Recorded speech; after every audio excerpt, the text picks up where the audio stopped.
Hello guys, welcome to my YouTube channel. Ako po pala si Teddy Forlanda. Kung bago ka pa lang sa aking channel, huwag mong kalimutang subscribe para laging updated sa aking mga bagong video na i-upload. At ang topic ko ngayon ay tungkol sa pagpaplano. So, ang tanong, ano ang plano mo? Well, karamihan po sa mga tao ay hindi nagpaplano. Kumbaga ay bahala na si Batman. Basta kung ano ang daloy ng buhay ay sumabay na lang. Ganon. Walang pagpaplano kung ano ang gagawin sa araw na ito, bukas, sa darating na panahon.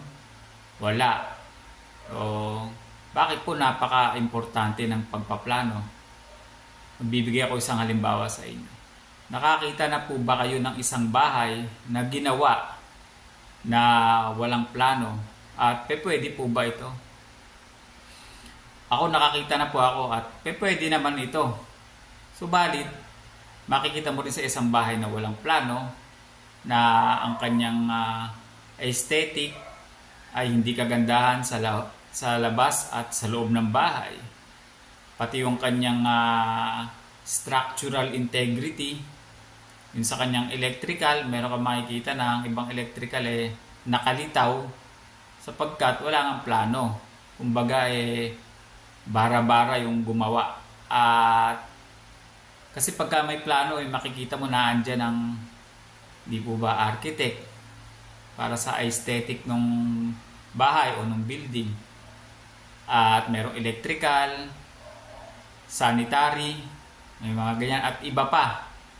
So pag isang bahay ay merong plano, makikita mo ang pagkakayari nito ay maganda, matibay at naaayon dun sa kanyang plano. Pero bakit sa buhay natin ay hindi natin ginagawa ito? At ang karamihan ay wala namang pakialam talaga dito. Sabihin ni pare-pareho lang naman ang ginagawa ko araw-araw. At paulit-ulit lang, bakit pa kailangan gumawa ng plano?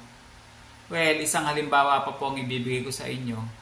Kung kayo ay nagbabalak halimbawa ng bumili ng isang appliance na medyo may kamahalan at ang sweldo nyo ay minimum lang. So parang ang hirap, di po ba?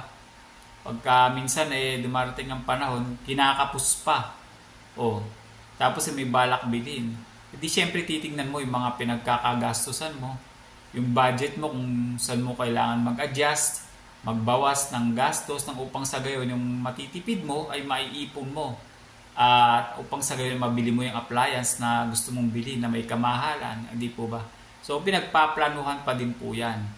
Lalo na po yung ating buhay, hindi po ba? Dapat meron tayong plano sa araw-araw at merong pang isang linggo o sa buong isang buwan o sa isang buong taon. At may long term ka rin, 5 years or 10 years na kung saan nakikita mo ang sarili mo sa pagdating ng panahon na yun kung nasaan ka na. Kasi di po ba, kung napapansin niyo po ay napakabilis na lumilipas ang mga araw, ang oras, na parang tila baga ay wala naman nangyayari sapagkat wala kang plano. Baga wala kang sinusundan na aksyon na kailangan mong gawin upang ang gusto mong makamit sa buhay mo ay makuha mo at ikaw ay magtagumpay. Well, wala naman din masama kung ayaw mo magplano. Di po ba kung ikaw ay isang tipo ng tao na okay lang sa'yo kahit anong dumating, kahit anong mangyari, bahala na. Kumbaga bahala na si Batman. Di po ba? Pero kung meron ka pangarap, meron kang gusto marating at maging matagumpay sa buhay mo, hindi po ganoon. Sapagkat halos lahat ng mga company ay lahat po yan. May mga plano po yan. Short term at long term. Hindi po ba na kanilang pinaka-guide?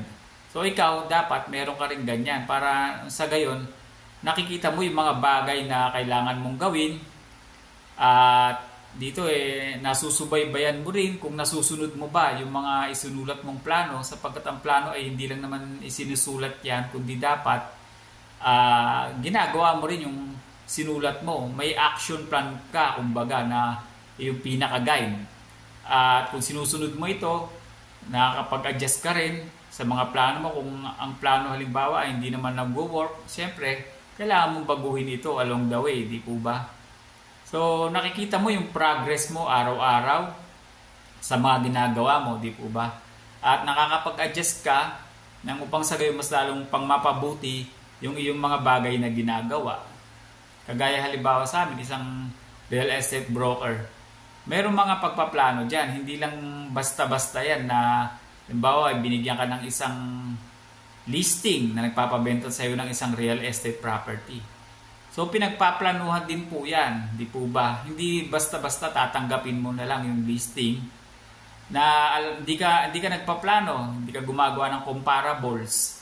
Hindi mo tinitingnan yung bahay o yung value ng bahay at yung mga comparables nito. At tanggap ka lang ng tanggap kahit alam mo na yung mga ibang bahay ay napakamumura at yung pinabebenta sa iyo ay mahal. At dahil wala ka namang ginawang plano at wala ka namang, kumbaga wala kang appraisal, hindi ka nag-appraise, hindi ka nag-research dun sa particular na subdivision na dun sa bahay na ipinabebenta sa iyo, yung pala yung pinabebenta sa iyo overpriced, hindi po ba? Dahil hindi ka naman nagpaplano, wala kang ginagawa, hindi ka nagre-research, wala kang action plan, hindi mo alam ang gagawin mo, basta tanggap ka lang ng tanggap. Pagka ganun palagay niyo po, magtatagumpay po ba yun? Mabibenta po ba yung property na napakamahal, di ba? Kumpara sa mga ibang property sa parehong lugar na mga ibinibenta rin, di po ba? Dahil kayo tanggap ng tanggap, list ka ng list ng property. So, malabong magtagumpay pagka ganun. Kaya napaka-importante po nung pagpaplano, di po ba? Ang pagpaplano ay 50% agad ang success rate nito. At yung 50% nandun na yun sa effort mo kung ano yung gagawin mo. Kung paano mo gagawin yung plano mo, yung action na magiging guide mo para sa gawin yung plano mo ay magtagumpay at makapag-adjust ka kung meron mga bagay na kailangan i-adjust dun sa iyong plano. So, yan po ang kahalagahan ng pagpaplano. Kaya kayo guys, meron po ba kayong plano at ano po ba ang inyong mga plano? Pwede niyo po bang pakishare sa akin sa comment section natin? Ayan, maraming salamat po sa inyong pagsabaybay at hanggang sa muli.